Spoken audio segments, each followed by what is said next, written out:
Hello and welcome to my podcast. Do me a favor, subscribe to the Keim Report wherever you get your podcast. If you're watching on YouTube, you know the deal. Like button, subscribe button.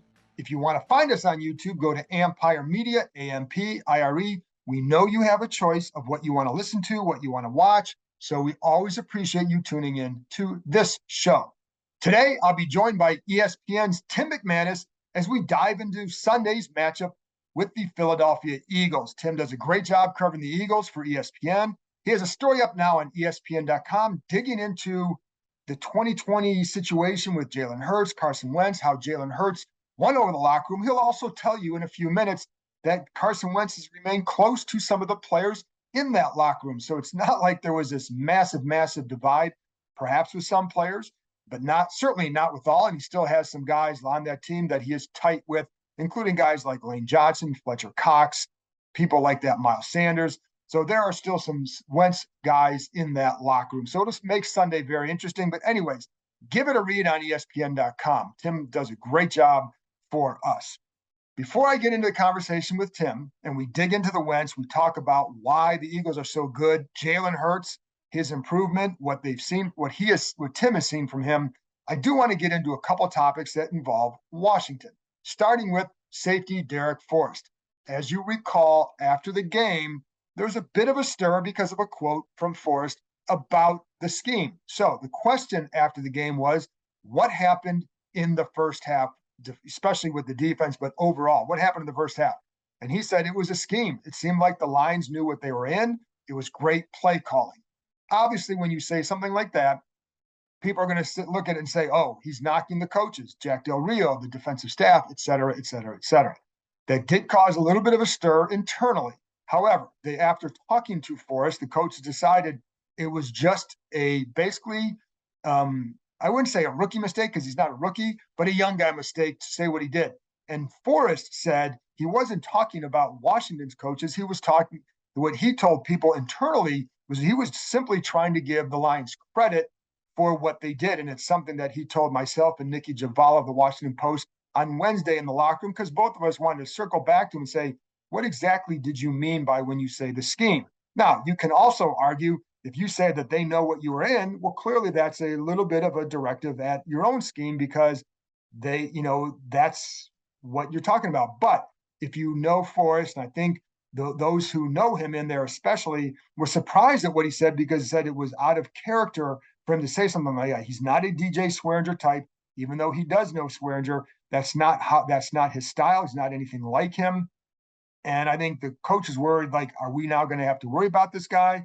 And the answer after talking to him was no, they don't. So crisis averted. There was no crisis, but if you were wondering about would that cause some issues, it hasn't. And I think what Forrest learned is that after a game, he's got to take a deep breath before he talks to the media. That's us.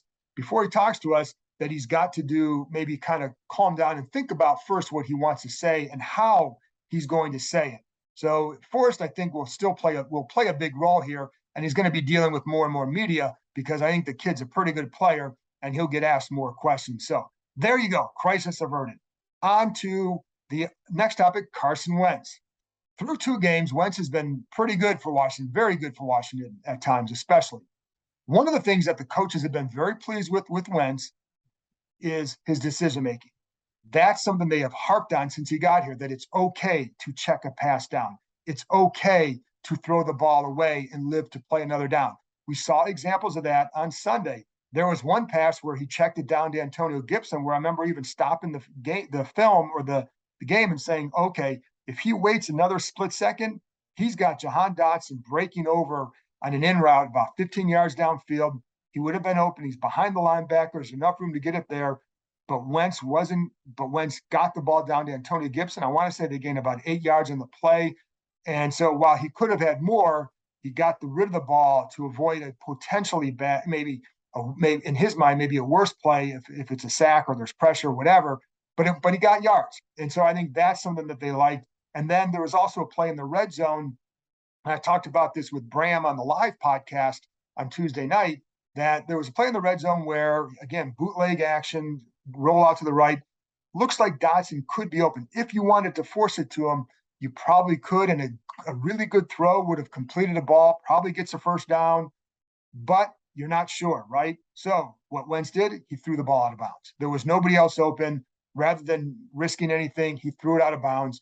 A good decision. And then they end up scoring a touchdown on that drive. So those are the kind of things that they like to see. The interceptions, they don't attribute those to bad decision making as much as an overthrow against to Logan Thomas, a ball that was maybe 6 or 7 inches a bit too high. That's the difference. The first one against the Jags, it was more about being late on the throw. Although if you, as Ron Rivera said after the game, if you're going to be a little bit late, that if if you've hitched, then get to another guy.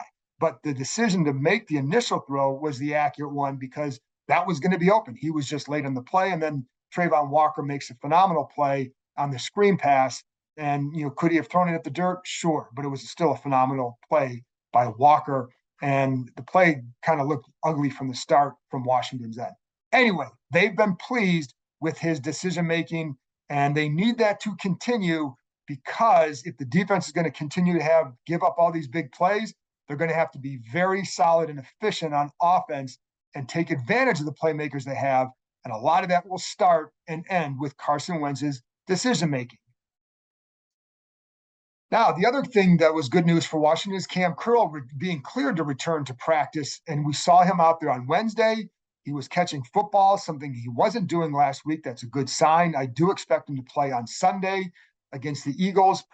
He'll get fitted for some sort of special splint for his thumb. And this gives Washington some more defensive flexibility. So now they can go to different packages, and they've used them before, but now you're doing it with your premium personnel.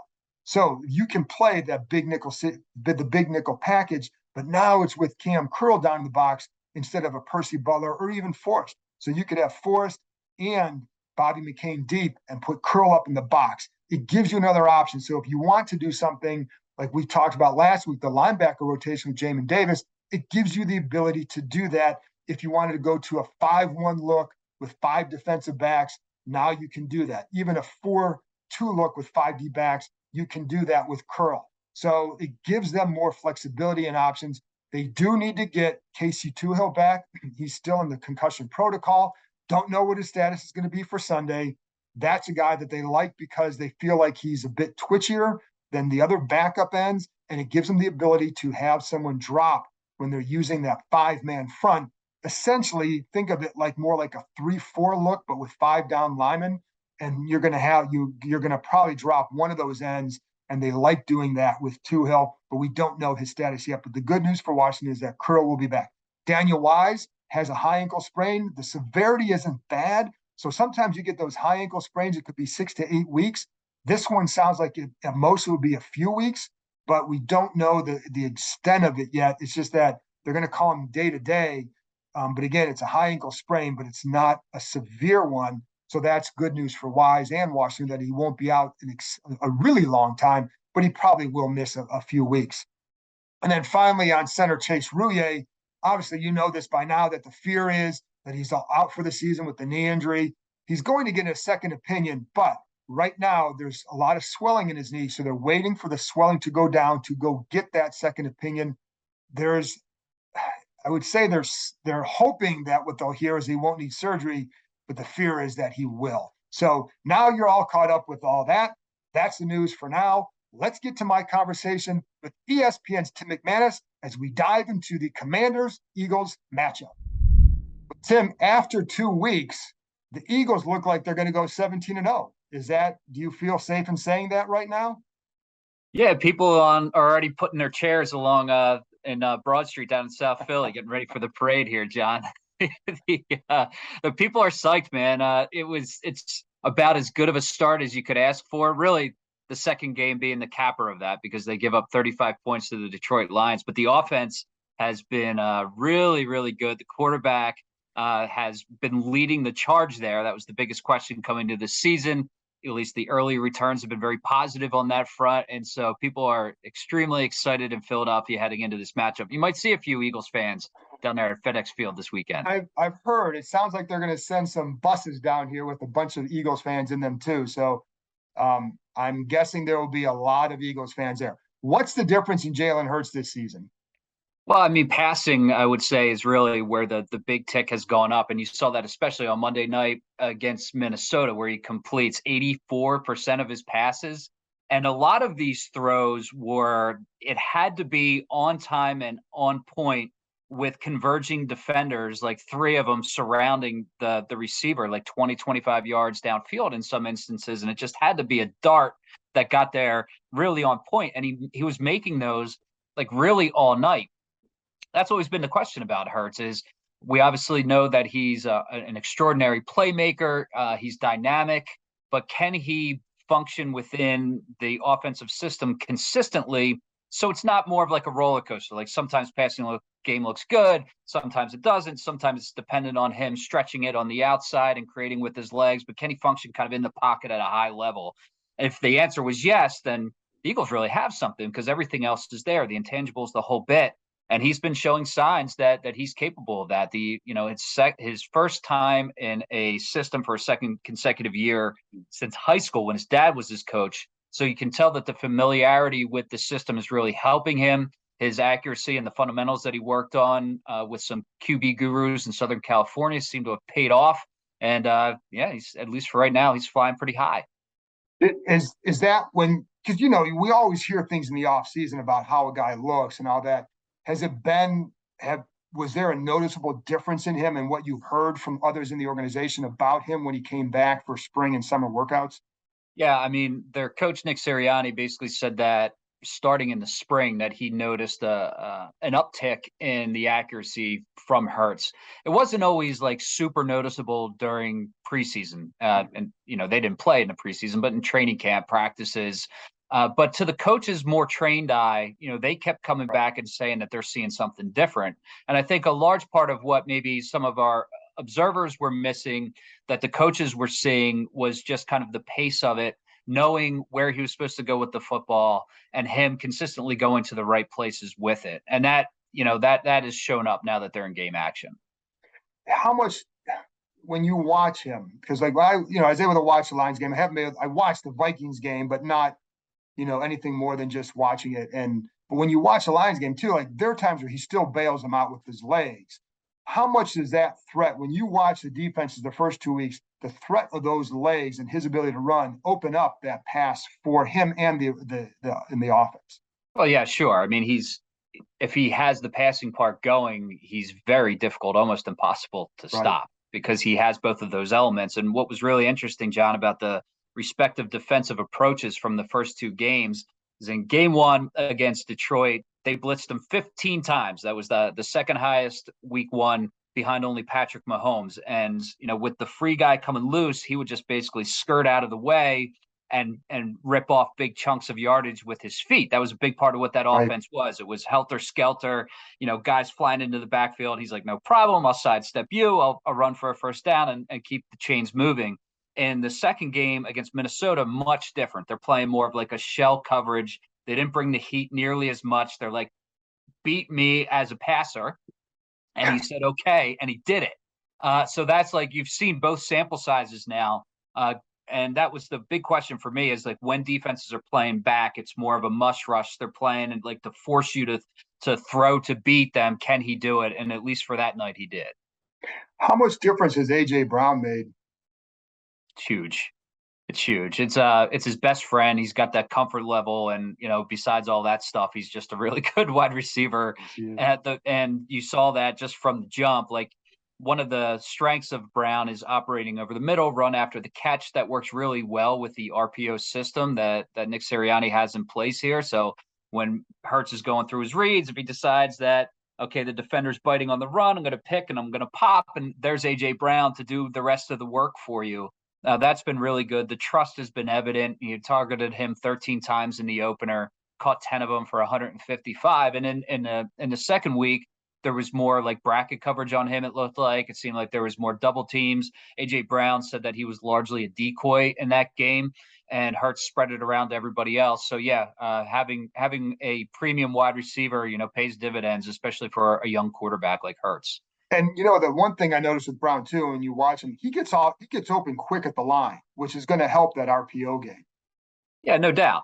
No doubt. And he's got like all these like sneaky skill sets too, like late hands is something that Right. he's really flashed and shown where the defender, you're going downfield and they don't know the ball's coming because he's waiting to the very last second to put him out. So even though he's been around in the league for a handful of years, but he's still really young, 25, but he has like this savvy skill set, that really helps the offense out. And then, because then you go over to, then you have Devontae Smith and Quez Watkins too, and a fast guy as we've seen. How good are those two? I mean, and obviously we saw Devontae last year, but what's his progression been like, and how much does Watkins add? Yeah, so the sky's falling bit was happening a little bit on the Devontae front from week 1 because he had 0 catches on Right. 4 targets. And then when you have Jalen Hurts and AJ Brown as best friends, he's targeting his guy the whole time. It's like, all right, what's going to happen here? But he also has a very strong relationship with Devontae, and they were very intentional in getting Devontae going last week. Very first play, they just throw that quick pop out, and he's able to gain a few yards and get some momentum going. But he's a very polished route runner, total professional, silky smooth. Like a nice 1A to have with Brown as a 1. And then Quez Watkins is more of the burner. He's the guy that can get downfield. He's usually the fastest guy on the field. And you saw he sprung wide open against Minnesota, gets that big 50-plus yard touchdown reception on the other end from Hurts. And so it's the best wide receiver group that they've had in Philadelphia in a long time. And that's coupled with a good offensive line, good tight end, Miles Sanders, a versatile back. If you said, okay, this is what can stop the offense, is it just Hurts's inaccuracy? If that develops, would that be the thing that you say is the kryptonite, or is there something else you look at and say, well, this is the other question I have about this offense? There's not many questions on offense, honestly. I mean, yes, it's Hurts. Can he maintain that high level of play that he's shown in the first 2 weeks? If the answer is yes, I mean, this offense is going to be awesome. It really is. Injuries obviously is always the one that you go to. There's some positions that are weaker than others, like Dallas Goedert, is far and away their top guy. And then I'm not sure what it would look like if he were to go down. And so he's a critical component now. Like he's got to stay healthy and be productive for them. But other than that, John, I mean, it's a rock solid group. It looks like. And defensively, Darius Slay with a huge game the other night, very good corner. The defense gives up 35 in that first game. Where's the defense at this point? I know it's funny because I know reading the clippings in Philly, 1 week it's fire the coordinator, the next week it's a parade for Jonathan Gannon. Yeah, well, not quite parade yet. The Philly fans, he's been a target of their ire for the last year plus, and part of it's just philosophical. Like Philadelphia is a very much Buddy Ryan, Right. constantly attack the quarterback type of mode. Like if you blitz in this town, even if you give up 50 points, I feel like, they're still gonna be like, all right, well, at least you blitzed, right? Gannon's not really big into that. He's more of the philosophy of keep the big play off of us. And if we win the big play battle, then we're probably going to win the game. So a lot of times you see the safeties playing off. The cornerbacks will be giving the wide receivers some coverage. He doesn't like to throw kitchen sinks at quarterbacks because he doesn't want to leave the back end exposed, like that kind of thing. And so he did it to the extreme in his first year, and it was, really ugly results. They gave up 70% completion percentage to quarterbacks on average in year 1. It was the worst in the league. They were second worst in sacks, second fewest blitzes. But we saw a little bit of a change against Minnesota where he was dialing up some more creative blitzes. He upped the number of them. Week 1, he had 6. Week 2, he had 10. So he's throwing a little bit more pressure at him. And then you saw these very good corners in Darius Slay and James Bradbury actually challenging the wide receivers. A very good group of wide receivers that Minnesota has clearly. And they were able to challenge them and have some good success with them. And so, yes, the heat is off Gannon after that performance, but it's like it's a click away, man. Like they're ready to turn it back up if he goes the other way. Do you like the talent on D? I do. So best linebacker core they've had in some time. TJ Edwards is underrated, very good. They brought in Kaiser White. I mean, that's been a nice 1-2. Their cornerback group is very good. Their safety entering the season was the biggest question mark, but they brought in Chauncey Gardner-Johnson, who's acclimating to the position. He's kind of a ball hawk playmaker. They feel pretty good about him next to Marcus Epps. And then the defensive line is, was supposed to be a giant strength. And let's kind of wait to see if that turns out to be the case. Like everybody expects like this certain like super high level from Fletcher Cox. Right. Maybe we need to like kind of put it down here now. Still a good player, but maybe not as dominant of a game wrecker as he used to be. But they brought in Jordan Davis, first-round pick out of Georgia. He does a lot of nice things of bottling up stuff with the run game. And Hassan Reddick coming off the edge hasn't been all that productive yet, but he's had double-digit sacks the past 2 years. So, yeah, generally speaking, I think the talent on defense is pretty good, and now Gannon has to figure out a way to maximize it. So let's spend the last few minutes talking about a guy that you're familiar with, Carson Wentz. Off to a good start here. What do you think it's going to be like for that team? And I know like he's going to say it's another game, and that's what he said. What do you think it's going to be like for them to face him? Well, there's familiarity there. I was going through the locker room yesterday, and a guy like Fletcher Cox, he said that he had just gotten off the phone with him, earlier that week. Lane Johnson said he talked to him just a couple weeks ago, keeps in regular contact with him. I talked to Miles Sanders. He's like, Carson's still my guy. So he's got allies in that building. We also know that it was, there was tumultuous parts to his time in Philadelphia as well. I don't really get the sense that it's like, we're going to go get Carson this week. Like that's not the vibe in Philly's locker room at all. But I did talk to Sirianni about the familiarity part, and he said, I'm leaving no stone unturned. There's a lot of resources in the building this week who know him very well and are giving the coaches everything they need to expose Wentz's vulnerabilities, explain what his strengths are, and try to formulate the best game plan for him. So, there's always a little extra juice. I mean, you got Hurts versus Wentz the first time. Fans are definitely going to be chewing that up, right? Yeah. I mean, there's definitely some juice to this game, and Wentz is a big part of that. He's a big part of the story of the Philadelphia Eagles. He is, and the one thing too, and we talked about this before we started recording, but like here, he's been off to a good start. I mean, there's like Carson Wentz has looked good for them. Would you be surprised if he goes out and has a good year? I mean, he's had them before. I think that he's off to a really good start and will probably end up statistically, he keeps on this pace. He's tied for the lead in touchdowns right now. He's second in total yards.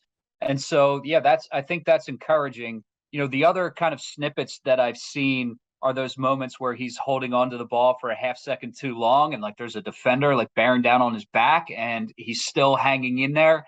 And those are the moments that will go south for him at times this year. Like, prepare for it. There's going to be, that's his game. We haven't seen a lot of evidence that it's changing to this point where he likes to hang in and try to make the big play. And oftentimes that works out for you. But when you go over a course of 17 games, you're going to see those ugly moments.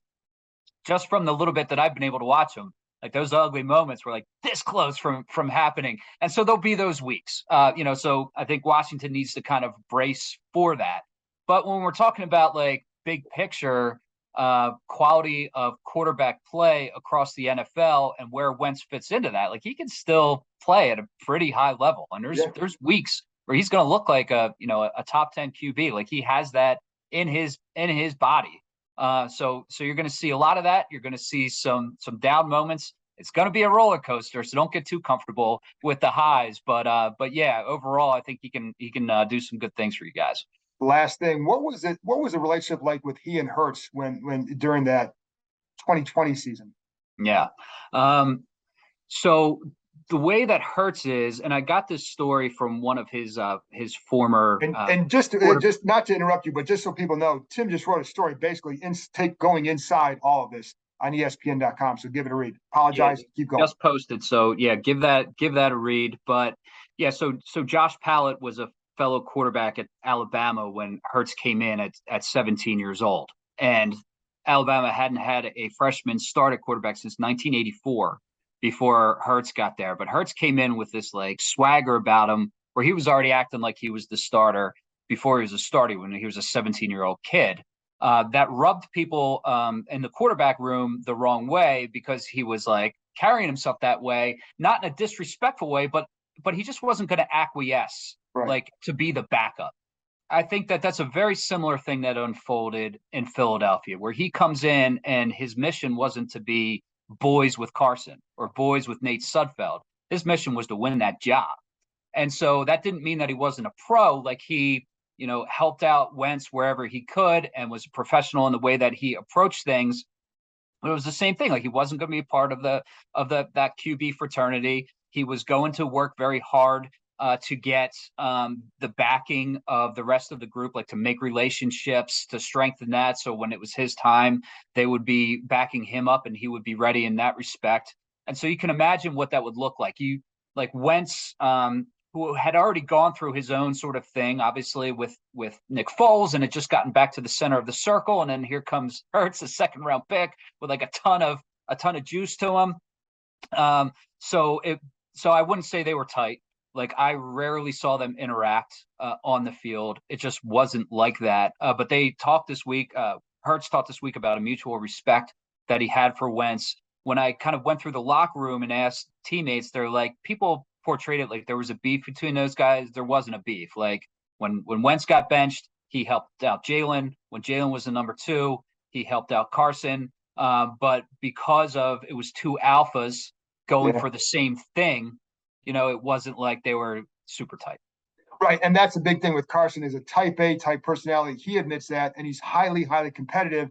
And you're in that situation, you are concerned about, I've got to keep this job, win this job, and you do whatever that goes along with that. So, Tim, I appreciate your insight and look forward to seeing you on Sunday. And should be a fun game, if nothing else. So always is. It's always interesting when these teams play. So look forward to that. Thanks a lot, Tim. It'll be like Christmas, a nice mix of red and green down there. There you go. Thanks a lot, man. See you, bud.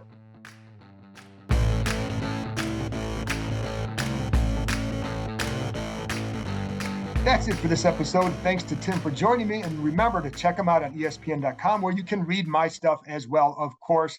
And I have a story up on Carson Wentz now facing the Eagles, as well as a timeline. This will be up Friday, a timeline of his days in Philadelphia and why it was such a wild ride. So there you go. I'll be back on Friday with my predictions and keys to the game. I'll talk to you next time.